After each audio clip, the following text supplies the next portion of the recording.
It's noon. Feel free to be entering your name and affiliation into the chat. I'm sure Nicole will help me kind of intermittently putting our agenda into the chat so folks can join us there.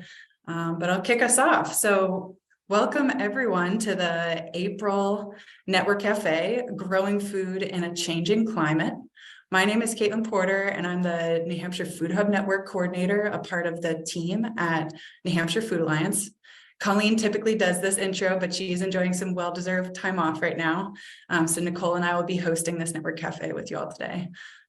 For those of you new to the Food Alliance or Network Cafes, the New Hampshire Food Alliance is a statewide network that engages and connects people just dedicated to growing a thriving, fair, and sustainable local food system in New Hampshire. We host these monthly cafes where we tackle a discussion about relevant food system issues, often alongside our network partners, and highlight the great work that they do. We follow the academic year, so this will actually be our last cafe of the 2022-2023 series as we're busy planning for our statewide gathering in May. I think Nicole will help me and pop the link to some more information and registration for a statewide gathering if you want some more information on that. So this series of network cafes, we organized around the theme of building a climate resilient food system. And Nicole will help us kick off in just a minute to introduce our guests after just a couple more acknowledgements. It's important to note that we are housed within the Sustainability Institute at UNH, along with some other programs that a lot of you are probably familiar with, Food Solutions New England and New Hampshire Farm to School. New Hampshire, UNH is a land grant university, so we'd like to recognize the land that many of us are calling in from today, and specifically the land UNH resides on, by acknowledging the spiritual and physical connection the Pennacook, Abenaki, and Wabanaki peoples have maintained to the land, water, flora, and fauna, which the University of New Hampshire community is honored to steward today. In the spirit of creating a welcoming space for everyone, feel free to take a look at our community agreements. We can maybe put a link to that in the chat, or the link to it is in the agenda. If you haven't looked at them before, or if you'd like a refresher, basically the bottom of that page provides some characteristics we aspire to carry out throughout these cafes. There will be a quick 30-second evaluation we'd love for you all to fill out at the end of this. We'll be popping into the chat towards the end. It's also in the agenda. We greatly appreciate any feedback you have for us or any ideas you want to contribute. Last thing I'll say is just a reminder to use the chat throughout our next hour together. Provide your comments, share ideas or resources that you know about. We are a network, so we love the idea of our partners meeting new folks and connecting in new ways. I personally have met someone new, I think, at every network cafe I've attended, and usually just exchange contact information through direct messaging, follow up with people after. It's a great way to connect. And of course, use the chat to ask your questions. So with that, I'll hand it over to Nicole to introduce today's topic and our guests. Thank you. Welcome, everyone. Thank you for being with us today. So many of you are off video, which is completely fine if you're having lunch or just need to go on a walk and listen. But if you are sitting at your computer, I think it's helpful for all presenters to be able to see some faces of those listening. So join us on video if you can. I am excited today to introduce our topic. This is the last Network Cafe of our Building a Climate Resilient Food System series. And today we're focusing on lifting up local knowledge. And we're doing that by with three special guests talking about the Climate Farmers Stories program run by Vital Communities.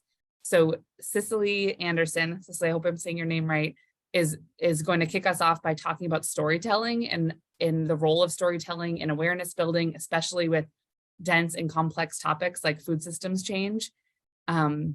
Erica Hiller will be a project manager for Vital Communities, is going to tell us about the Climate Farmers Stories program. And then we have Abby Clarke here of Winter Street Farm to talk about her plans for, as part of the cohort, the upcoming cohort for the Climate Farmers program.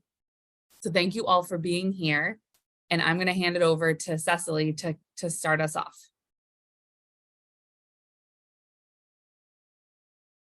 Where are you, Cecily? Here you I'm are. right here. Thanks. Okay.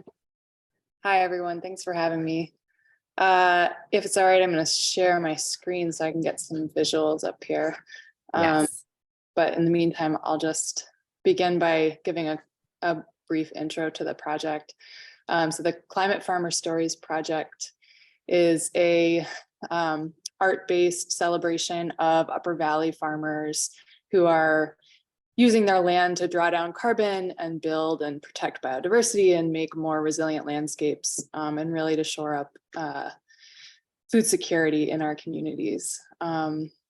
So we have been working for the past year with a group of farmers in the Upper Valley and a group of artists from Vermont and New Hampshire to create portraits of the farms and sort of a suite of materials and an exhibit in order to reach out to the public and educate folks about the connections between regenerative agriculture and sustainable farming practices and the climate, and how people in our region are actually taking direct action with their land to draw carbon out of the atmosphere while providing us with nutritious food.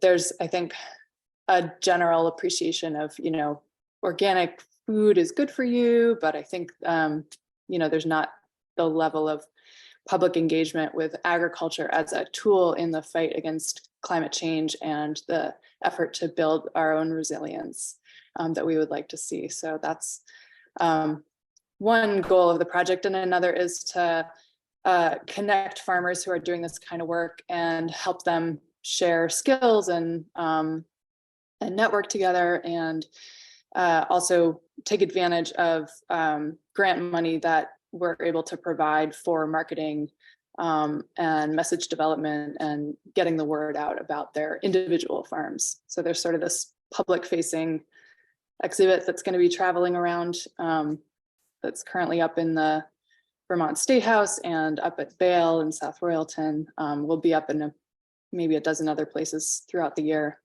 And then there's also this individual farm aspect of it. And let me see if I can just share my screen with you and get some of these visuals up, because this is a art-based project. So.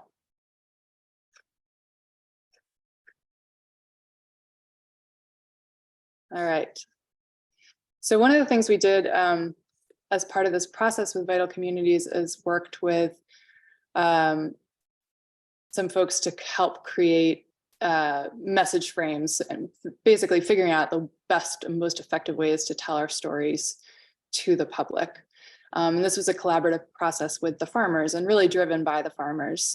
How do we want to talk about this?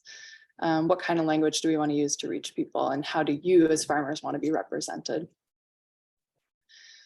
Cecily, I think that we can't see the full slide. If you're trying to show a full slide, we can't see it. Oh.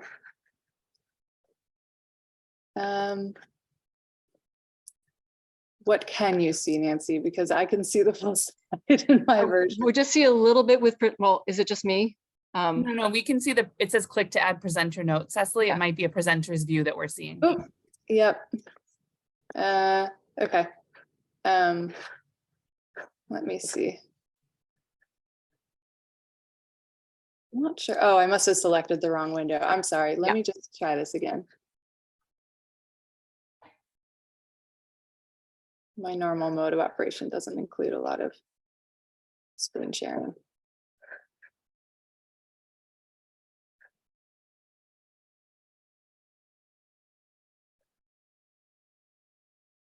All right, I'm going to try this one more time. Let me know if you see the same thing.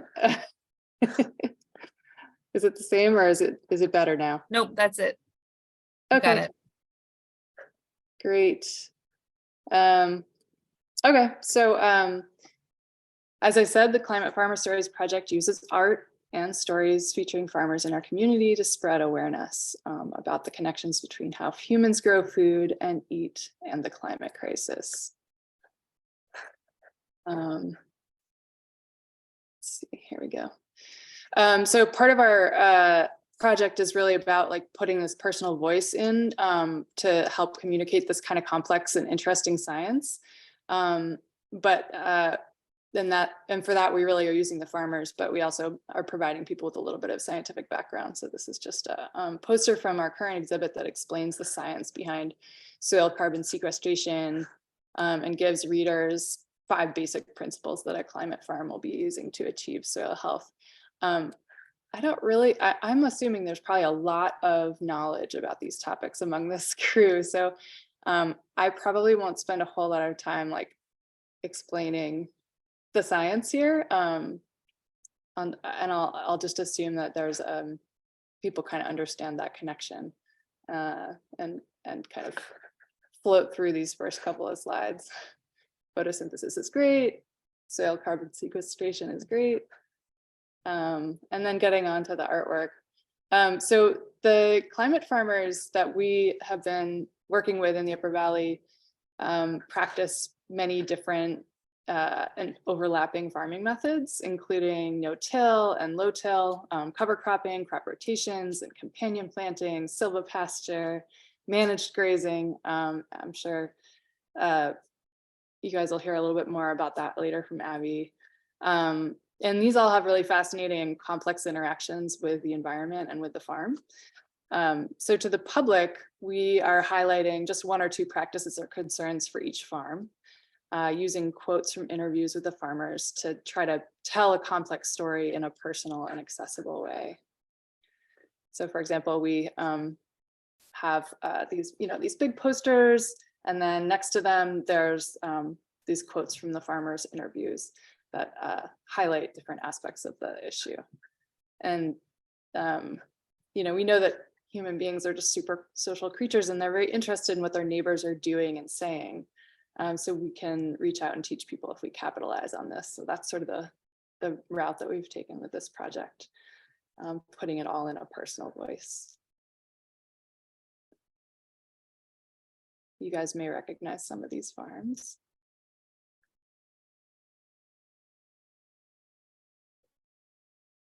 And we also tried to select a variety of different farmer types. There were many amazing applicants, and we couldn't take them all, unfortunately, but we did try to cover different aspects of what regenerative agriculture means in our community, including maple production.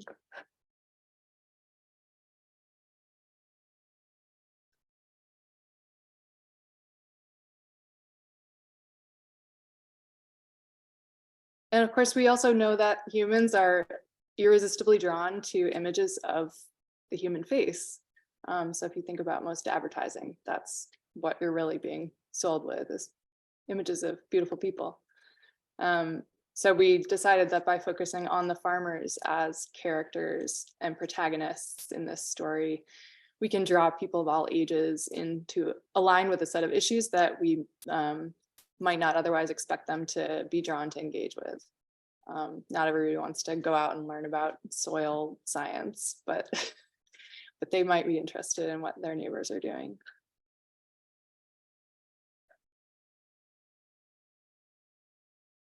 And another aspect of it for me, I think, is that farmers are really an archetype that New Englanders identify with. They're resourceful, hardworking, self-determined, rugged, independent, tan, strong. So seeing how individuals that reflect our cultural values are making a direct impact on the climate crisis with their own minds and sweat and land is very inspiring. Because of course, climate change is really scary and huge. And many of the changes society needs to make to address it feel systemic and global. It's the work of governments and huge corporations. It's hard to feel impactful as individuals. But the truth is that small farms still grow the majority of the food produced in the world. And they have a great resource under their feet in the soil. And they can directly build the resilience of their land, the health and food security of their communities. And then cumulatively, they can make an impact on mitigating global warming. Cecily, I don't know if you're going to answer this or if Erica will, but could one of you speak to, this artwork is so beautiful, could one of you speak to the intentions for where it will be used and how it will be used? I've seen the calendar, but so maybe speak to that, but beyond that, are the farmers initiating that? Are you all help supporting that? Sure. So, right at this moment, it's up in 2 exhibits that the public can see. And then it will be in exhibits at libraries and other institutions throughout the rest of the year. And then again, we actually have another cohort of farmers and artists just starting. So this will be also happening next summer and fall, in addition to this summer and fall. So yeah, some of you might have seen the calendar we put out. We'll be doing another one of those. And then in addition to sort of public visibility, some sort of ad campaign visibility, the farmers will have access to the art to promote their farms however they see fit. And if you happen to stop by an opening of one of the shows, you'll hopefully be able to buy posters and postcards, get some merch. But that sort of brings me back to like what might be a question in your mind, which is like, why use art? Why use artists to tell this story? And I think, for me, I'm an artist professionally. I do graphic design and illustration. I have a fine art background, so that's definitely like up my alley, and I just wanted to make art about this. But I think it also, using artists from Vermont and New Hampshire helps to bring not just visual variety to the style of the artwork, but human interest as well, because I think people love to go out and see art. So the farmers were able to pick from the artist applicants who would represent them. And I just think there's something very intimate in an artist's portrayal that doesn't always come through with a photo. It's like a very relational thing. For example, this farmer, Stephen Leslie and Carrie Gowalt from Cedar Mountain chose to work with this artist who has a very sort of devotional religious kind of style. And it was just really fascinating to me. I asked him why, and he said, I used to be a monk. So there's a very personal side to it for some of them, which is kind of cool.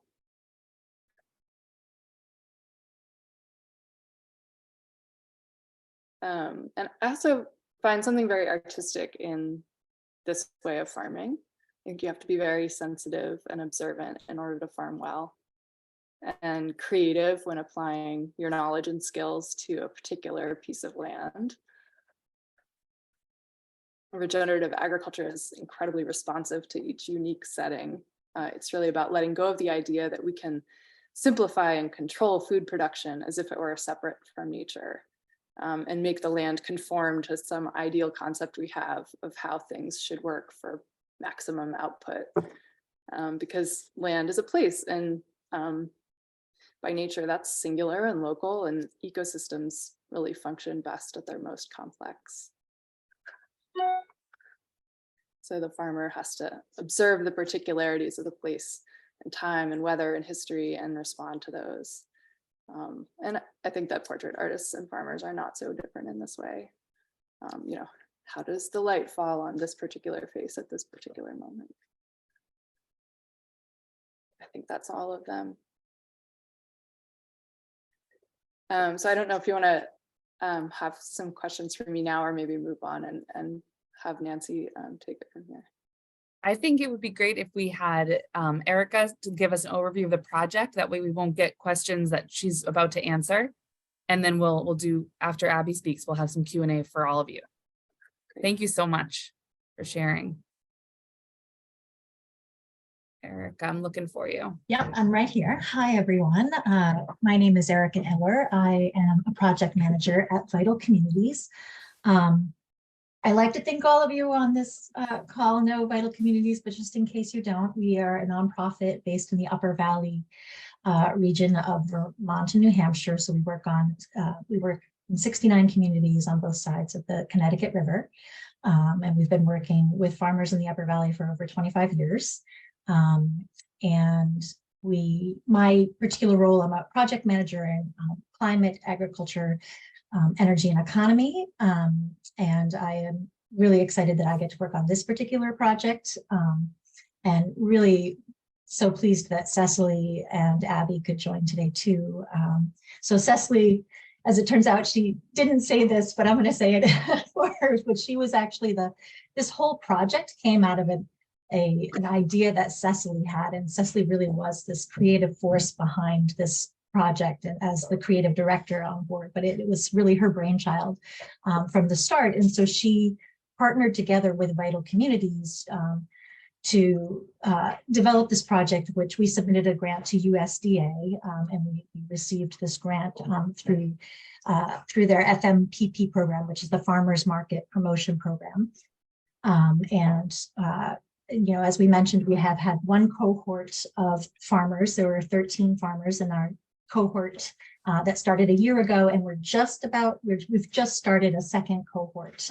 So there'll be a whole nother round of artists working together with farmers, and more stories to tell, and more promotional materials to come out to really highlight this connection between farming and climate mitigation, climate adaptation, and community resilience. But as part of this kind of FMPP umbrella of USDA, it is also very much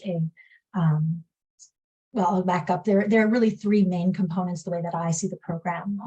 And one of them is this amazing audio visual storytelling component. So in addition to the artwork, there's an audio piece as well. So I'm really hopeful that when the exhibit is anywhere in the New Hampshire side, or even if you can get over to Vermont, that you all have a chance to actually see this exhibit.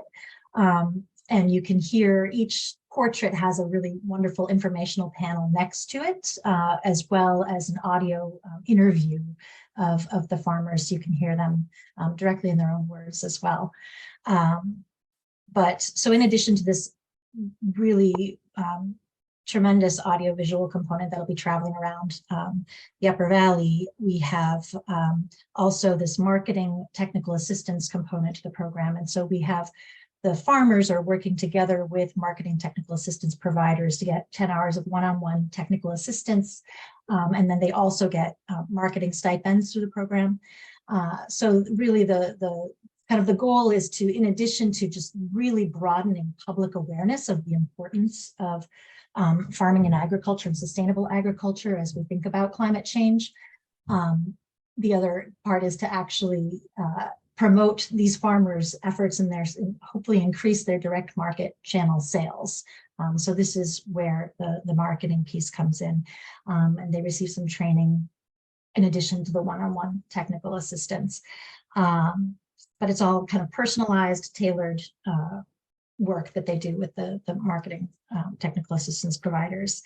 But then so the audiovisual, the marketing piece, and then there's also the farmer cohort piece, which is a really important piece of this. And Abby's gonna speak to her experience kind of broadly in the program and with the cohort. But one of the, I think it's just such an important piece, this peer-to-peer sharing and learning and support. Frankly, I think that over the course of the year, the farmers gather about once a month in person and also virtually as well. And they have, over the summer months when they're all extremely busy, we do twilight farm tours. So the farmers can kind of go and see like, what are the practices that they're implementing on each other's farm? And it's really, there's a lot of information exchange that happens just even in those twilight tours. They're more social, get together for dinner and share, and cohesion building amongst the group. But then when they are out of growing season, we move into other workshops and discussion circles for our monthly meetings. And one of the things that we did with this past year's cohort was working together. Cecily referenced it, but we worked together with a Vermont-based organization called Action Circles, and they have this process where they lead the group through what they call, it's called the current story analysis, where they as a group, they divide out and look at, they have all kinds of media that they're looking at and trying to take an objective view of what the current story is that's being told, to try to kind of step back from our own biases. We all have own biases that we're not super aware of. And so the idea was just to kind of expose them to a whole range of media, come back together and find the common threads and themes that are popping up, and then kind of working with this kind of more objective view of what's the current story that's being told. So this happened over a course of 3 meetings where the farmers were together, and we developed, they developed these message frames, which are really designed to shift the story, shift the messaging around the intersection of farming and climate change, and also just kind of really give farmers messages that are easy to kind of, hopefully easy to really push out there in the public, use them in materials. We're using them in a lot of promotional materials, but also just in conversation with people. So one of the frames that slides that Cecily had up was how farmers farm and eaters eat matters. Like, that's a really succinct message that came out, but there were 5 message frames overall. But I just kind of wanted to just kind of give an example of the power of kind of that process that we worked through with the farmers.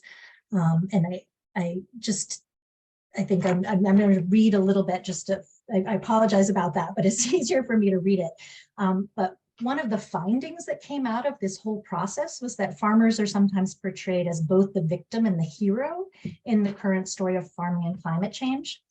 And that didn't necessarily always serve farmers very well. Like, if farmers are presented as the hero and put up on a pedestal, it's really not getting at, it's kind of placing responsibility on the farmers entirely in some way, as opposed to really talking about the fact that we need broader systems change. And so one of the message frames that came out of that finding is really that agriculture is one piece of the climate solution, but it is not the only solution. We need systems change.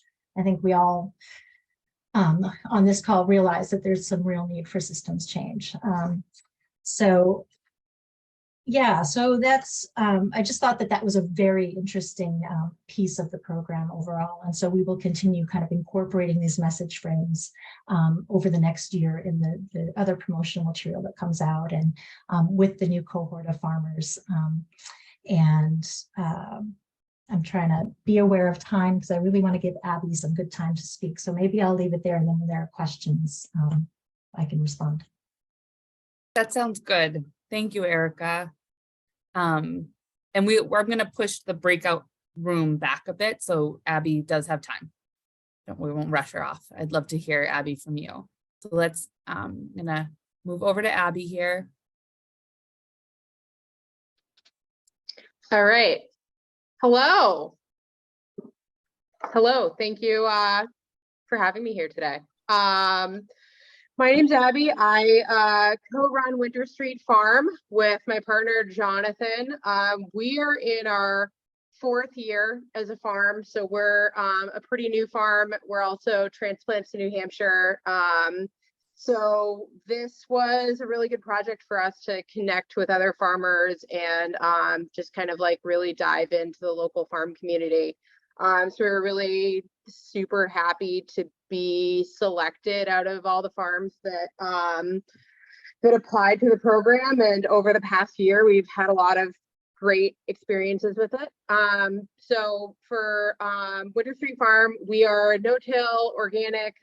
We work on, we have a diverse vegetable CSA is the bulk of what we do. So we basically work on sequestering carbon into our soil and creating biodiversity on the farm to create a rich natural habitat so that we can create a resilient farm model for the changes that we expect to see in the future. And that, yeah, we were really happy to be part of this project because we were able to collaborate with people who are doing the exact same thing and work together on it and share ideas. Our farm has 1.75 acres of permanent beds that this year are going to be feeding 150 families, which is a lot of people. We just maxed out our CSA and have a lot of community support. And we're in Claremont, New Hampshire. Try not to miss any of the major points. And yeah, so our experience in the cohort has just been great because we are trying to create a more connected network of farmers in New Hampshire. We feel like there's so many good, awesome farms that are doing amazing climate friendly practices and, you know, organic practices. And that we being new into the area just haven't seen as much connection between them. We also work with NOFA, we've worked a lot with Vital Communities, and that's been great, but it seems to be like working, this project was amazing because we were working with Vermont and New Hampshire farmers and to try to like break down that that border a little bit, because there's just a little bit of a difference. There seems to be like a little bit of a stronger network on the Vermont side of things. So we're really pushing to do more with New Hampshire farmers and try to like connect more of us, especially doing all these practices. Yeah, the cohort was amazing. We love farm tours. Farm tours are always great. Farmers should always be forced to get off their farm and see each other in the growing season. Vital Communities did an amazing job of like feeding us and really like bribing us to leave the farm when we might just want to like harvest tomatoes until 8 o'clock at night.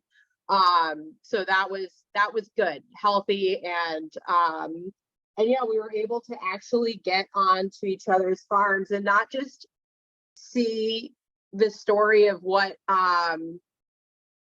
going really well, because like you get a lot of that dialogue off the farm, but actually like during a farm tour, the more important part that you see is like what maybe didn't go so well, or like what are we both trying that we could use the information in advance to like make it go better from the get-go. So yeah, we really loved the Twilight Farm tours, and the fact that it was Vermont and New Hampshire, and just everyone's different climate stories, because we are I think we do mostly vegetables. We've added in chicken flock and a composting operation to try to close our nutrient cycle and really like decrease the amount of nutrients that we had to like ship from afar onto the farm. But like we were mostly vegetables, and other people were working on like ecological forestry, and other people were working on silvopasture and like and animal management, and these were things that like we don't specialize in. So it was amazing to see how their forms of farming are also interacting with the ecosystem and the creative ways that they've been able to create resiliency on their farm from what we see in the future for climate changes like drought and invasive species and all of the things that we're already seeing already. And we yeah, you know, how different people manage weeds on no-till farms. Like we're kind of all doing the same thing in our own little bubbles on land that we have a hard time leaving because we're working all the time. So that was amazing. The portraits were great. I loved what Cecily said about that it's the most important marketing is people's faces, because that's like the thing that we don't have pictures of. Like I don't have pictures of. Cecily actually did our portrait, which we absolutely loved. It has sunflowers and a dog in it. And when I was pulling up pictures for her to use, I couldn't really find any pictures of our faces, because I pretty much take pictures of vegetables and my dog, and it's not actually the best marketing. So like the most important part, like it was great to meet other farmers, but I'm not a professional marketing person. I'm a farmer, and it's good to specialize, but like we need support, and to create to get the push to have that presence is just super important for us, especially when we're all just so busy. And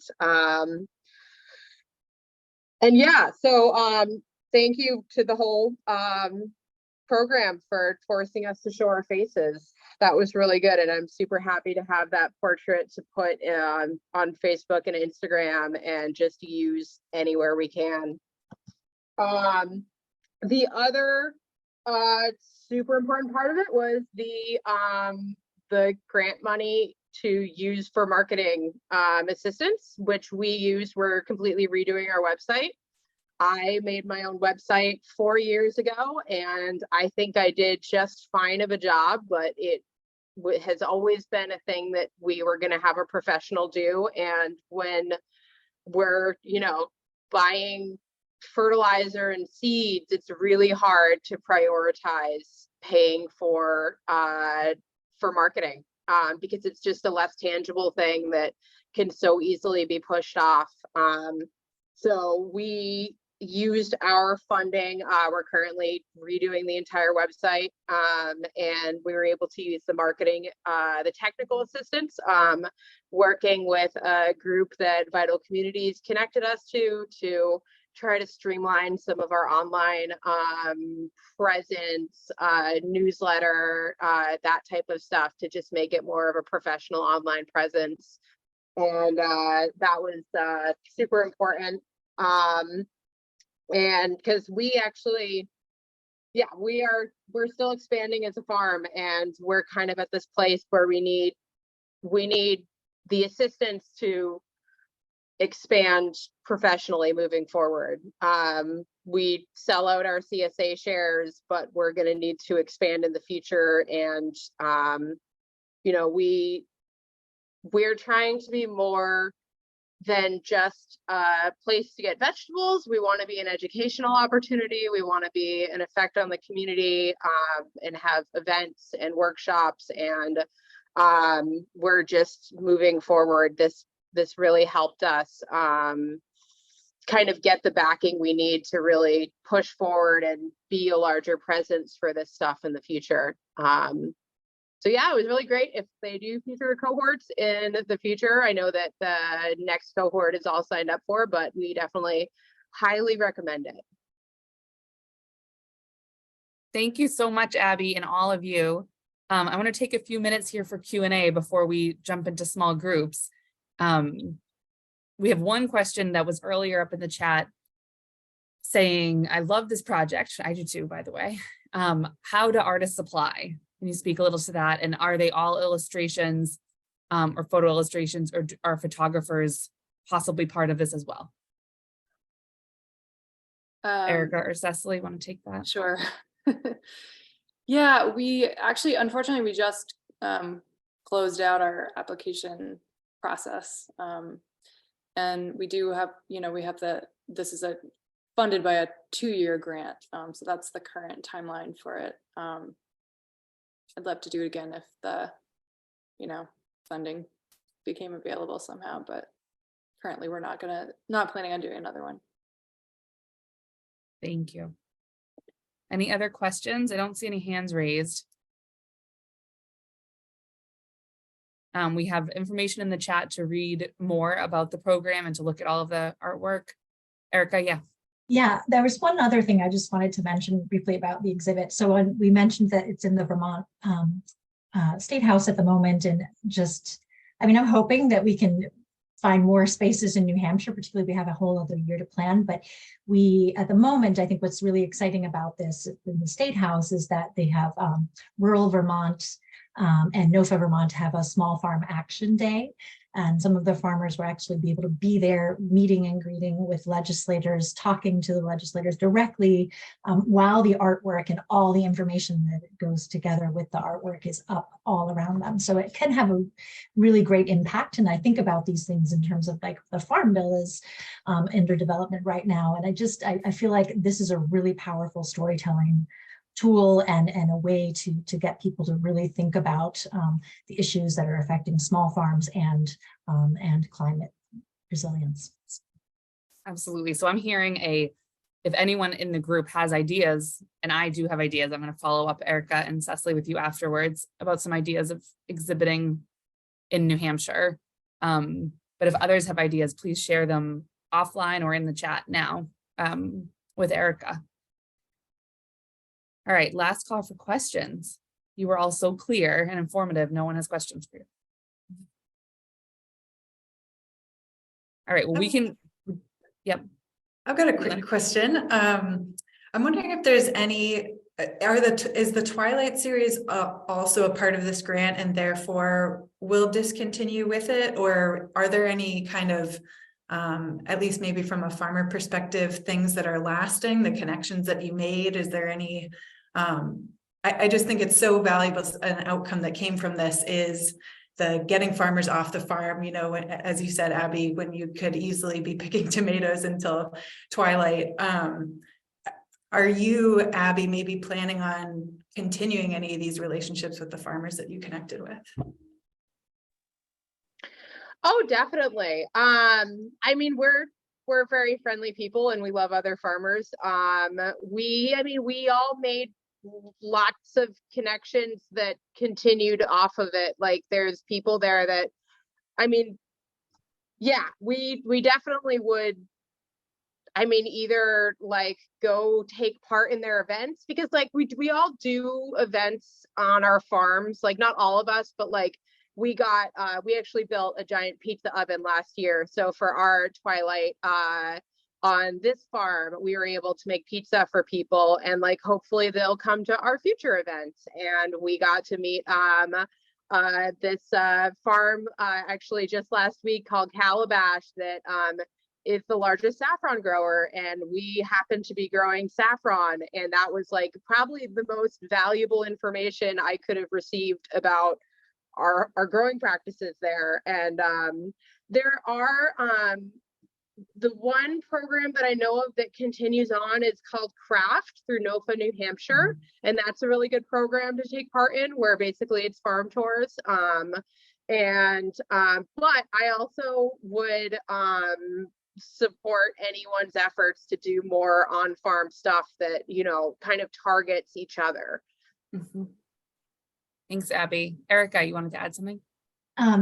In fact, we to add to that, we had at our last in-person meeting of the first cohort of farmers, you know, we asked about how they felt. We, you know, at that point, it wasn't clear that they were going to continue meeting and spending time together. And there was a resounding, like, we would really love opportunity to continue on. And so they will kind of stay engaged over this next year. And as a result of that conversation, there's been interest in like monthly virtual dinners for the group to continue to be connected and share ideas. And they, you know, and that kind of thing could continue on if there's interest afterwards. And I know that Vital Communities is committed to continuing to try to find ways to support farmers that are doing climate mitigation and adaptation practices. So to be continued. Great. Well, why don't we take a few minutes to break into small groups and get to meet one another and talk with one another.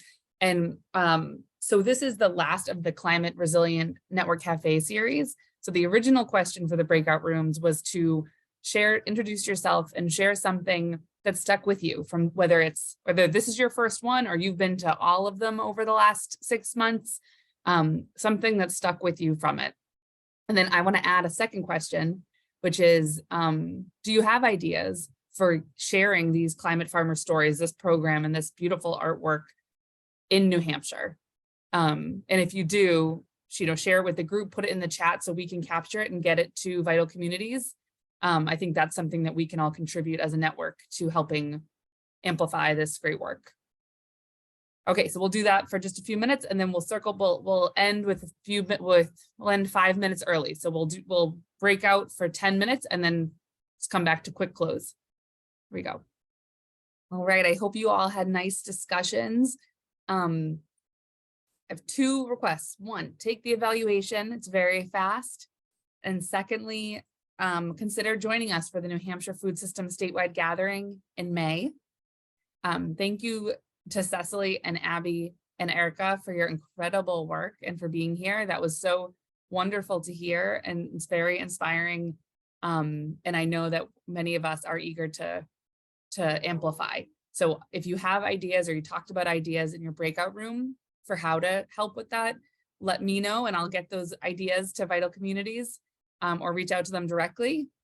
And otherwise, we will see you all soon. Thank you for being part of our Network Cafe series.